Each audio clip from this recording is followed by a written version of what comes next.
अनंतु अजी द्वारा आरएसएस पर गंभीर आरोप लगाकर आत्महत्या किए जाने के क्रम में इंडिया टुडे समूह ने अपने एक लेख में मृतक अनंतु अजी पर ही तमाम गंभीर आरोप लगाते हुए दोस्तों अचानक से आरएसएस को बैन करने की मांग होने लगी है और इसको लेकर एक चिट्ठी भी भेज दी गई है जिसमें दावा किया गया है कि जिस तरह का काम आरएसएस के नेता कार्यकर्ता कर रहे हैं उस लिहाज से आरएसएस को पहली फुर्सत में बैन कर देना चाहिए। यह मसला कहां से शुरू हुआ, कैसे एक ऐसा संगठन जिसे लेकर वैसे ही बीजेपी बहुत ज्यादा भावुक रहती है, लेकिन नरेंद्र मोदी साहब ने यह पहली दफा था पूरे इतिहास में कि किसी प्रधानमंत्री ने लाल किले की प्राचीर से किसी एक निजी संगठन की तारीफ की हो। वो वजह सबको पता थी कि आखिरकार लंबा चौड़ा भाषण देने का रिकॉर्ड और ये इतिहास बनाया, उसमें कितना समय उन्होंने आरएसएस के गुणगान में किया था। लेकिन आरएसएस पर जो गंभीर आरोप लगे हैं उसके बाद अब उसे बैन करने की मांग हो रही है। क्या ये कार्रवाई होगी? लेकिन मसला ये नहीं है, जो गंभीर आरोप लगे हैं उन सब के बीच बचाव के तौर पर गोदी मीडिया की करतूत उन पर भारी पड़ गई। गोदी मीडिया के खिलाफ भी मोर्चा खोल चुका है। न केवल क्षमा मांगने की बात कही है बल्कि एक बड़ी डिमांड कर दी गई है कि जिस गंभीर आरोप से जूझ रही है आरएसएस, तो बिना जांच के कैसे पीड़ित को बदनाम किया जा सकता है, चरित्र हनन किया जा सकता है। जी हां, इस देश की मीडिया ने अपने जमीर को आरएसएस के चरणों में रख दिया था। वो खबर भी आपको दिखाऊंगा। नमस्कार, मैं हूं प्रज्वल गौतम और आप देख रहे हैं टीवी 10 भारत। सबसे पहले यह खबर आज तक की। अमित शाह को लिखा पत्र, अजय राय ने आरएसएस पर प्रतिबंध लगाने की मांग कर डाली है। उत्तर प्रदेश कांग्रेस के अध्यक्ष हैं अजय राय। उन्होंने गृह मंत्री अमित शाह को पत्र लिखकर देश भर में आरएसएस पर प्रतिबंध लगाने की मांग की। दरअसल इससे पहले कर्नाटक से एक मसला निकल कर आया था।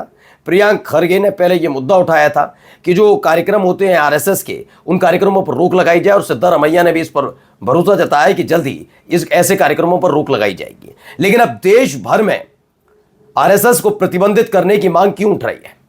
क्या वाकई मोदी शाह के कार्यकाल में वो हो जाएगा जिसे होने का इनकार वो लगातार आजादी के बाद से करते रहे कि आरएसएस पर किसी तरह का प्रतिबंध लगाने की मांग नहीं हुई थी, लेकिन क्या इनके ही कार्यकाल में आरएसएस पर प्रतिबंध लग जाएगा? मैं वजह बताऊंगा तो यकीन मानकर चलिए आपके भी होश उड़ जाएंगे। क्योंकि हम जब आरएसएस के बारे में सोचते हैं तो आरएसएस के बारे में हम दो तीन चीजें सोचते हैं। पहला, अगर आप बीजेपी विचारधारा से ताल्लुक रखते हैं तो आप कहते हैं वो देश निर्माण का काम करते हैं, जबकि आज तक हमें भी नहीं मालूम कौन से देश का निर्माण कर दिया। देश में, हमारे देश में कितना उन्होंने निर्माण कार्य का कार्य पता है? पता नहीं। यकीन मानकर चलिए ये भी नहीं पता, जबकि कहा जाता है कि कहीं कोई आपदा होती है तो आरएसएस के कार्यकर्ता सबसे पहले दौड़े दौड़े जाते हैं। यकीन मानकर चलिए पत्रकारिता के इतने साल होने के बावजूद मुझे आज तक नहीं पता चला कि कौन सी आपदा वाली जगह में आरएसएस के कार्यकर्ताओं ने काम किया है, अभी तक नहीं। तीसरा, बीजेपी से ताल्लुक रखे ना रखे, उनकी विचारधारा सहमत हो ना हो, लेकिन आरएसएस के नेताओं के बयान चर्चा पे हमेशा रहते थे।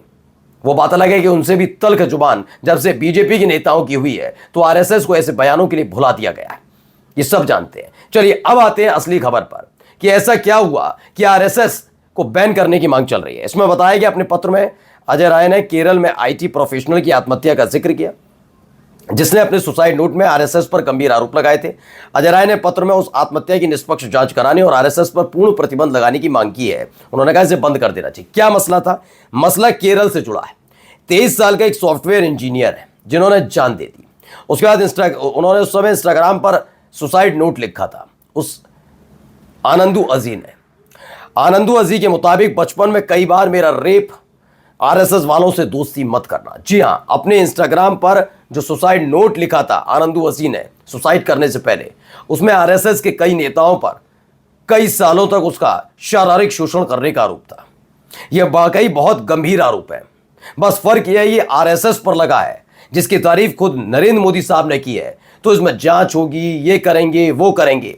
लेकिन इन सब के बीच अगर मानकर चलिए आरएसएस की तरफदारी में, बिना जांच के आरएसएस की तरफदारी में उतर आए गोदी मीडिया, तो अपना जमीर तो पहले से ही बेच रखा था, लेकिन इतने गंभीर और संगीन मुद्दे पर भी अगर बिना जांच के सिर्फ आरएसएस के इशारे पर कोई स्टोरी छापकर जो मृतक है, जिसने सुसाइड किया, आनंदू अजी, उसके चरित्र का हनन करें तो आप ऐसे चैनल्स के बारे में क्या सोचेंगे?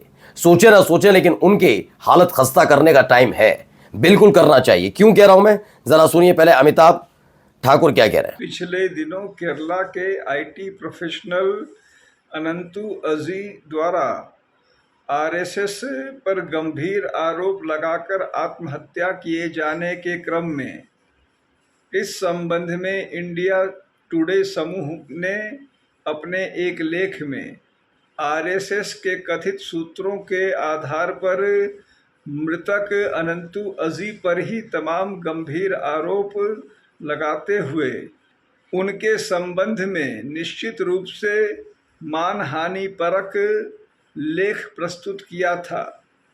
एक मृत व्यक्ति और स्वयं को पीड़ित बताने वाले व्यक्ति के प्रति उसकी मृत्यु के पश्चात प्रतिवादी और आरोपित पक्ष के सूत्रों के आधार पर इस प्रकार का लेख लिखना प्रथम दृष्टया निश्चित रूप से घोर आपत्तिजनक है। आप सोचिए, इस देश का एक बड़ा नेटवर्क है आज तक, इंडिया टुडे समूह, जिसमें उनका मैगजीन भी है, इंडिया टुडे, न्यूज़ चैनल्स भी हैं, तमाम चीज़ें।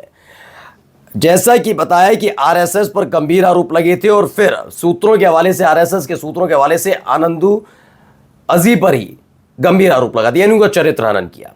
पहली चीज़ ये कि इन बेवकूफ़ों की जमात को, जो अपने आप को पत्रकार कहते हैं, मैं इनसे कहता हूं कि आपको थोड़ा भी मनोवैज्ञानिक 1% भी अगर ज्ञान होगा तो कोई अगर आत्महत्या करने जा रहा है, आत्महत्या कर रहा है, सुसाइड कर रहा है, ये अपने आप में बहुत बड़ा विषय होता है, कितनी गंभीर परिस्थिति वो गुजर रहा होगा।